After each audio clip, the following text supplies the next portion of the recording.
because I think this is absolutely outrageous personally, is the fact that a Labour council, Nottingham City Council, has banned mourners from laying flowers on graves. Yes, really. This is just a crazy story that I really don't think should happen at all. This is Labour-run council banning mourners from laying flowers in the grave of their loved ones. Nottingham City Council has introduced rules stating that flowers and wreaths can only remain in place for a week after being placed on the grave of the funeral before being removed. The council has also been criticised for the appalling state ground around graves has been left in, with council vehicles leaving deep tyre markers in the grass. This is the local authority, which maintains 6 cemeteries and 13 closed churchyards, insisted all grave owners are made aware of rules about unofficial memorials and trinkets. Let's get the thoughts now of 2 people who really know about this. The first one is Mark Room, who is from Remembering You Grave Tending, which is the longest serving independent grave tending company in the UK. Mark, what do you make of this? I'm hoping it's a bit of a bad press release, if the truth be known, yeah? I hope that Nottingham are saying that you can't leave flowers in front of the grave, or you can't leave trinkets in front of the grave. I'm very much gamekeeper turned poacher. I've got my grave tending business, but I also maintain 7 cemeteries, graveyards in the Midlands. And I have to say, when people do leave items in front of graves, it does cause me a bit of a problem, because obviously when we come to mow the grass, we like to cut in straight lines. And if you come to something, it means stopping, starting, removing it. And also there has been issues in the past, certainly with one of my members of staff and we've gone over it with the strimmer, it's shattered, and we've ended up having cuts on our arms and things like that. This policy that Nottingham have put into place, it's not a new policy. Birmingham Council did it a little while ago in one of their cemeteries. It didn't work. The bereaved just ignored it.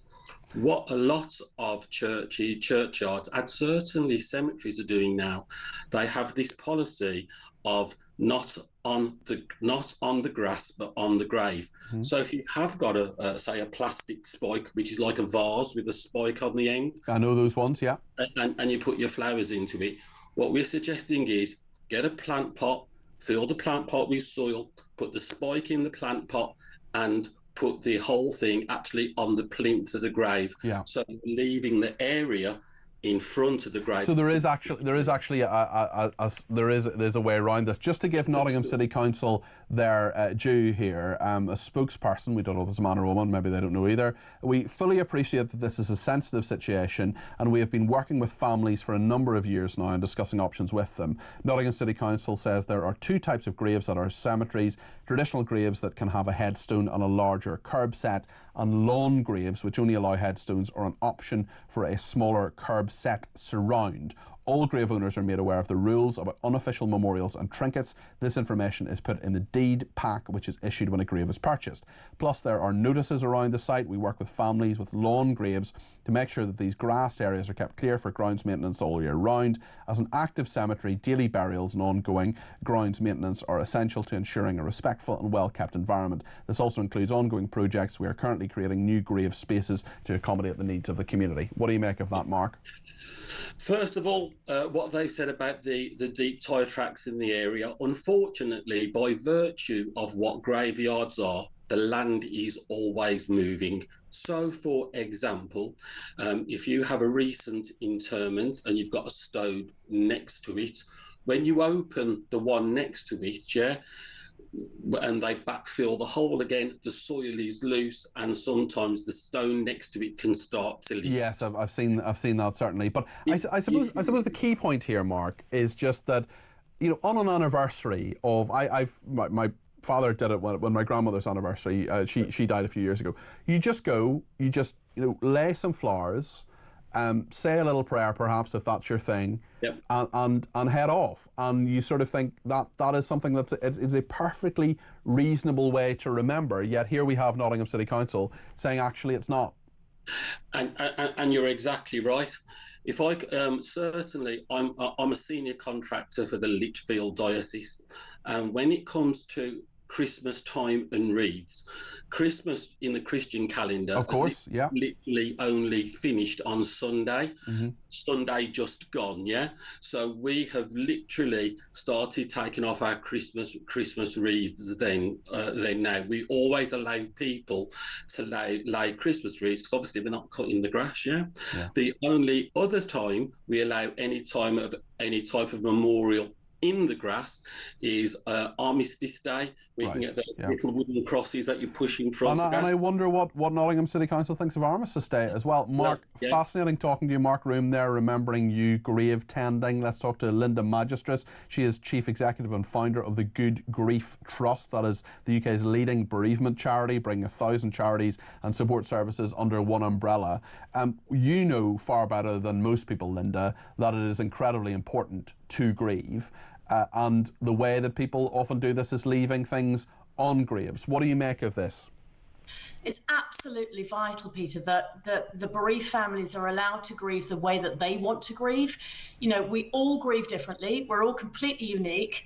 And the relationship that we've had with that person is so personal to us. So to leave a teddy bear, you know, some flowers, a little keepsake, it's so vital to that grieving process that we're allowed to do that, and that there aren't any rules around what we can leave and when we can leave it, because anniversaries, yes, birthdays, Christmas, those really tender moments that will come and just hit us from nowhere. We have to be able to go to that place that is so special to us and remember and reflect and sit and think and have that time to really process your grief. And that could be any time of the year. So please, we really do plead to those councils and the cemeteries just to be open and compassionate as possible to those families. And as you heard what Mark was saying there a minute ago, he said that this is not the first council that's actually done this. Have you sort of lobbied them? Have you talked to them about this? What about, have people perhaps come to you to say, well, I'm not allowed to do this or I'm not allowed to do that? Has that happened with your charities and your charitable partners?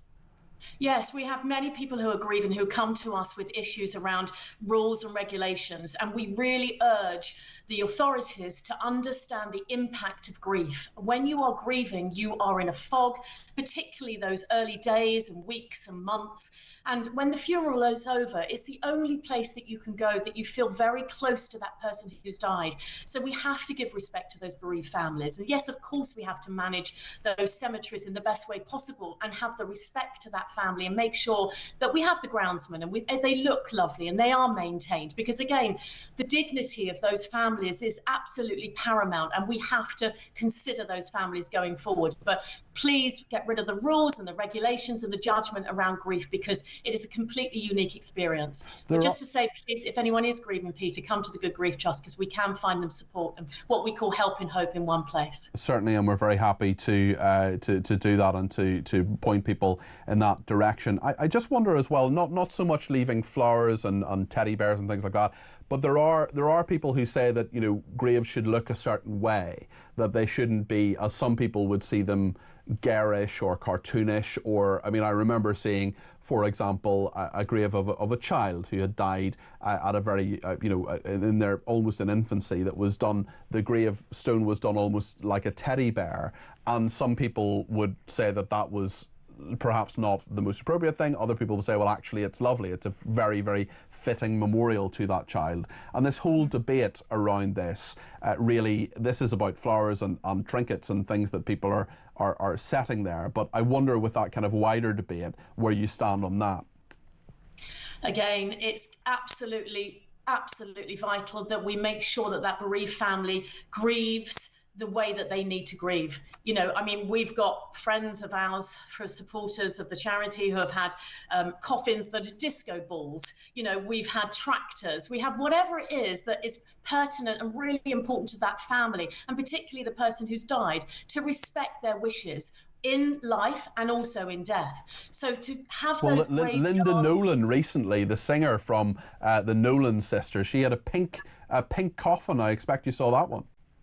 Yeah, exactly. And our ambassador, Greg Wise, who sadly lost his sister Claire, you know, and he went on to Strictly purely because his sister was a massive dance fan, and she was buried in a glitter ball. So, you know, it's absolutely down to us how we want to do it, and we have to respect it. So if those gravestones are indicative of the life that that person's led, let it be that. We need to celebrate the life of people and have them buried the way that they want to be buried.